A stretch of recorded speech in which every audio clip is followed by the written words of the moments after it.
All right. We are back here at Song of the Day, coming to you from the Rock Cave. I'm your host, Mark Pierce. It's Sunday. It is Slow Down Sunday. That's where we slow things down for you. As you know, if you've been listening regularly, that's what we do here on Sundays. And we are on the seventh day of 7 Song of the Days in a row. We did it, people. We made it. We made it. I don't know what that means for next week. No promises, but we do our best around here, as you know. And it is Father's Day today. So happy Father's Day to all you fathers out there. Slowing it down on Father's Day is usually pretty easy. I don't know if it was if Father's Day was on Octane Friday, what would we do for themes? What kind of songs would we have out there? I don't know. I'd have to think about that. But anyway, maybe it would just be a bunch of AC/DC and Def Leppard. But anyway, I thought about this for a bit, and I was like, you know what? I am going to do Neil Young today. This is a perfect opportunity for me to do Neil Young. It's bittersweet on Father's Day for us here in this family, missing my father-in-law, Ferg, who was a huge Neil Young fan and who I shared that love with. But we're going back to April of 1972, April 17th, 1972.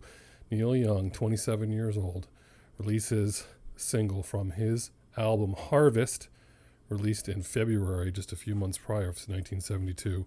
That amazing album Harvest that is just unbelievable, just so good, and really up there with some of the best albums of all time.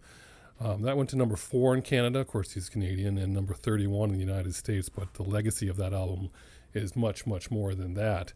For those of you who are not familiar with Neil Young and his history, he was born in Toronto. His dad was a journalist. His mother was a member of the Daughters of the American Revolution because she had American and French ancestry. He got polio at age 6 in 1951, and after getting out of the hospital, they decided to winter in Florida, try to recuperate, and he later ended up in Winnipeg, back in Canada, as a musician. And some of you know all this history, but then when you actually think about what happened in the time frame, you're like, what? But anyway, he ended up in Winnipeg. Eventually, goes out west and ends up forming Buffalo Springfield from 1966 to 1968. And of course, for what it's worth, amazing song, obviously. That's just great, and the video for that is amazing. He then ends up going solo, and also a project with a band he called him Crazy Horse, 68, 69. Some great songs come out of there. Cinnamon Girl, Cowgirl in the Sand, Down by the River, which was a Ferg favorite. We would just blare that one every time he came over. And then, if that wasn't good enough, he joins Crosby, Stills, and Nash, CSNY, 69 to 70, and they put out, those two amazing records, the self-titled and Deja Vu. I can't even list all the songs off of those. That's unbelievable. And then they put off their live 4-Way Street record. That just brings them into the stratosphere all over again. Amazing. That's 69, 70. And then right after that, he releases solo After the Gold Rush in August of 1970. Don't Let It Bring You Down. Amazing song. We've talked about that, and Annie Lennox's remake of that. Southern Man, of course, you can go back and forth with Lynyrd Skynyrd about that. And then a little bit later, he's been playing a song acoustically. He goes to Nashville. He's getting on the Johnny Cash show, and he debuts his song, The Needle and the Damage Done, about heroin overdose after the death of a bandmate from heroin, which that song is just haunting and amazing as well.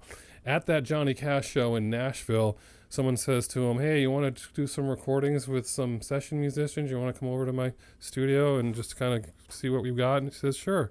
So he goes over there, and then just so happens that Linda Ronstadt and James Taylor were on the Johnny Cash show, or involved around that, and they got wind, and they're like, hey, let's go down and check out what he's doing.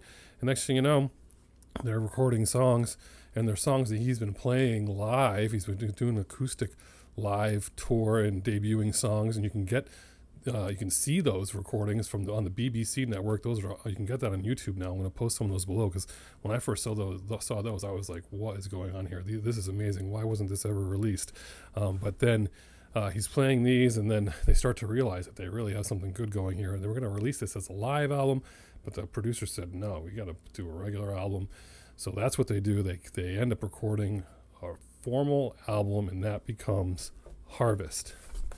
This great box set came out a little while back. I got it. It's got DVDs, CDs. It's got the BBC footage. You have to have a DVD player these days. You got to have a CD player. But you can also stream this and all that good stuff. But this record comes out, and yes, Linda Ronstadt and James Taylor are backing vocals, and James Taylor's playing banjo on Old Man. How about that?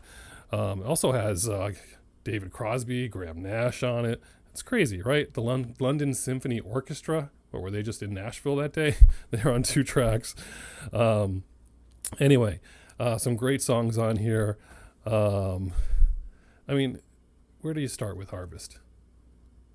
You guys listen to this whole thing, right? I mean, it goes Old Man, Needle and Damage Done, Journey Through the Past is one of those songs I'd never heard until I saw that BBC concert, and I was like, what song is this? Why don't I know this? And that's like one of my all-time favorites. A Man Needs a Maid, Heart of Gold, of course, amazing. But Old Man is where it's at today. That's going to be our song of the day. That's Linda Ronstadt on backing vocals. That's James Taylor on banjo and backing vocals. This is just, it's perfect for Father's Day, right? I've been first and last. Look how the time goes past. But I'm all alone at last, rolling home to you. Old man, take a look at my life. I'm a lot like you were. Nothing not to like about those lyrics. What a great song. That song is about, he bought a ranch in Northern California in 1970 for $350,000, which is about $2.8 million in today's money. Think about that for a minute. And there was a caretaker there, and he has a whole story about taking a Jeep up to a hill and talking to this guy. And he's like, how the heck do you afford this, someone your age? And he's like, I guess I'm lucky. And the guy's like, that's the darndest thing I ever heard. So anyway, he wrote this song. And so Old Man is your song of the day. Again, what a great song. Bittersweet on this Father's Day. But to all of you fathers out there, cheers to you and whatever you're doing. To all the fathers that aren't with us anymore, we remember you and all that stuff. So, happy Father's Day, everyone. Neil Young, Old Man, song of the day. Enjoy it. And as usual, I'll catch you on the flip side.